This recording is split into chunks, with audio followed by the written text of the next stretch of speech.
I'm Megan Conway. We'll check in with Rod in a little bit. For several years, state senators have been trying to expand Medicaid, and yesterday voters approved it. Channel 8 Eyewitness News reporter Rachel Miner spoke to people on both sides of the issue in our top story tonight. Rachel? Megan, passing Measure 427 means Medicaid would expand to 90,000 more Nebraskans.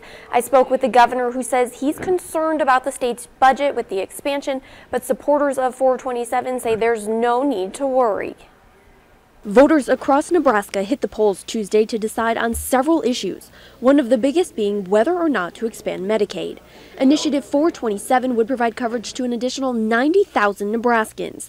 The measure passed with 53% of the vote, but not everyone was thrilled with the outcome. With the passing of 427 and Medicaid expansion, what that means is we're going to have to fit that within the budget. I've been very clear we're not going to raise taxes. The people in Nebraska are taxed too high already. Governor Pete Ricketts has opposed expanding Medicaid in the past and says passing it now means additional strains will be placed on the state's already tight budget.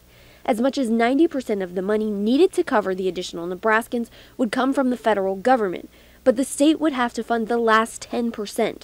Senator Adam Moorfield says funding won't be an issue because the measure will create jobs. We know that by bringing in these dollars and leveraging them, it's going to bring in more revenue and more jobs that will easily cover the costs within the next 2 to 3 years and increase a healthier workforce.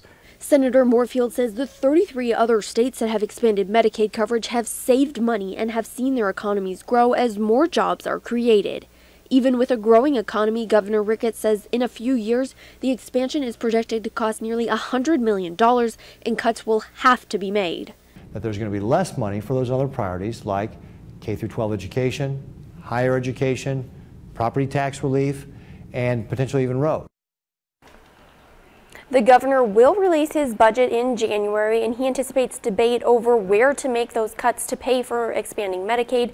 Changes can be made to Initiative 427, but 30 state legislatures would have to approve it, something supporters of the measure don't see happening. Rachel Miner from the newsroom tonight. Thank you, Rachel.